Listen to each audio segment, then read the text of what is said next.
The Northwestern Railway was expanding. With it came longer and heavier goods trains, and poor Henry and Murdoch were feeling the strain.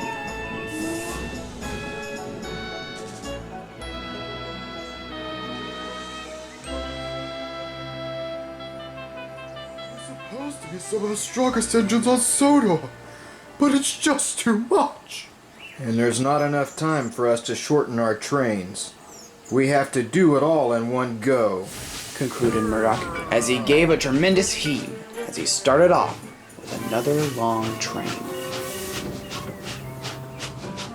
We're liable to work ourselves to bits.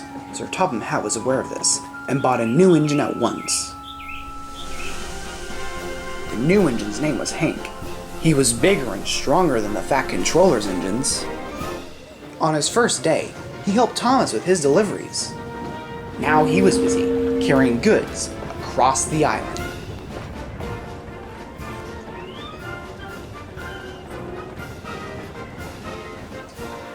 Freight trains is our coal and water. It may take heaps of it to deliver, but without it, we would have no coal and no job. Hank was pleased to be helping. The other engines didn't share his enthusiastic attitude.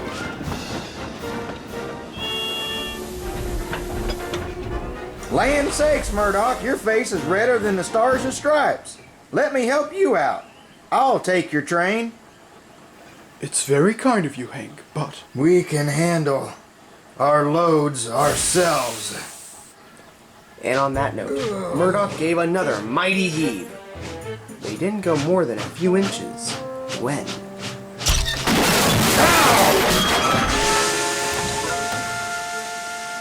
Well, that's that. You've blown your safety valve. You won't be going anywhere for quite some time.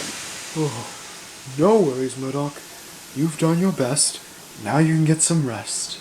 But what will you do now? We'll just have to split your trains in half among me and Hank's loads. There's no need for that. I can take this full train along with mine to boot. It'll be no trouble. There's no need for that, Hank. You don't need to overdo it.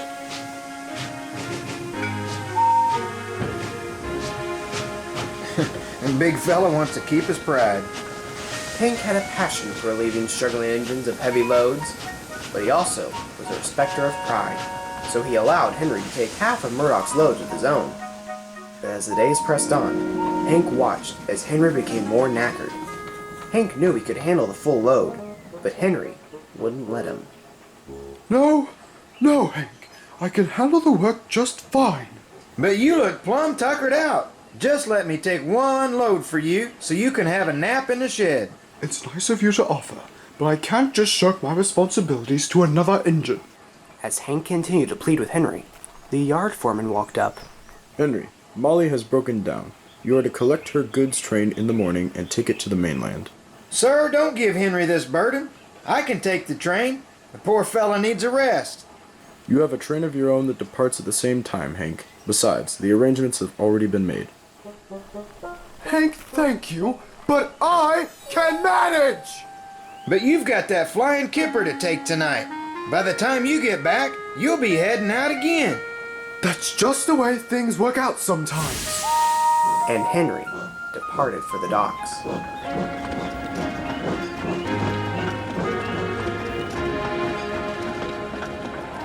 The sun was just creeping over the yard when Hank arrived. He drowsily yawned. As his tender was refilled, he remembered Henry. I wish Henry would let me help, but I can't if he won't let me. Speaking of which, where is the green fella? Hank looked around, but couldn't see Henry anywhere. Several minutes passed, and Hank was prepared to leave, but there was still no sign of Henry. Anyone getting to sleep around here? Last time I sleep at dinner. Who blows a whistle to wake somebody up? A drill sergeant? Well, I didn't enlist. Did you? No. Oh, maybe the Green Ninja did. Yeah, maybe, but then would he be sleeping in a camp? Summer camp? No, drill camp.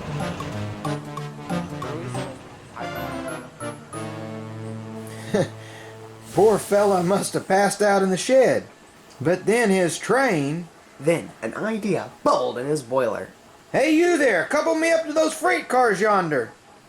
So the arrangements were made, and Hank was coupled to a very lengthy train.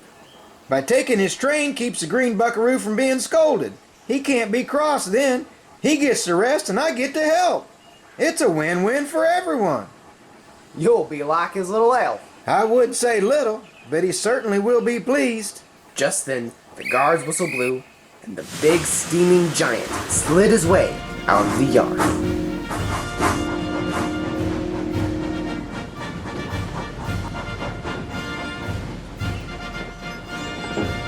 He wasn't gone long before Henry bustled in. I decided to take a quick nap, and my driver couldn't wake me up, and where's my train? You were late, so another engine took it. Another engine? Oh. Well, I'm glad he could help. The sun was now high in the sky. The trucks clattered and clanged behind Hank. I told him I could handle it. Back in America, I used to pull longer loads than this.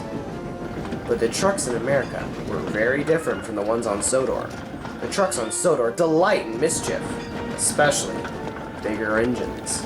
This fellow's one for the bucks. He's the biggest engine I've ever seen. But there's more of us than him.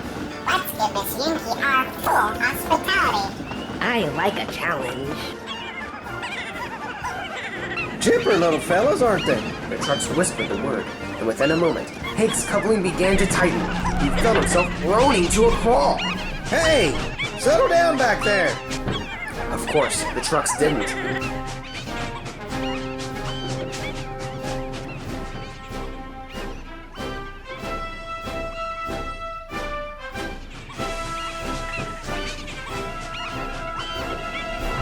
Hank continued on, and as he neared the bridge to the mainland, he found the trucks had bested him as he came to a standstill.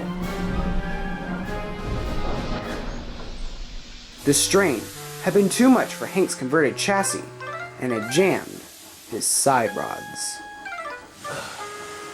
I'll call for help, sighed the driver, as the trucks cheered. It doesn't matter. The bigger they are, the harder they fall.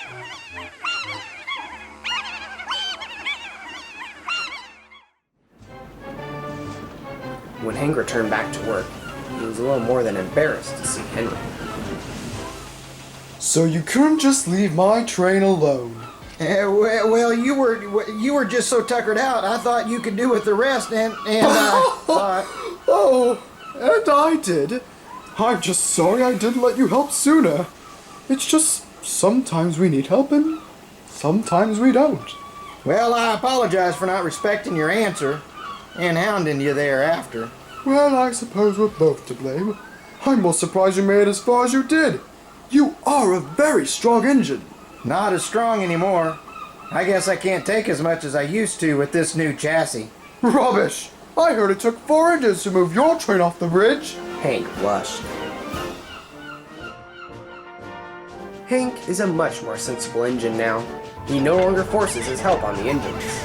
He never takes on another load without their approval.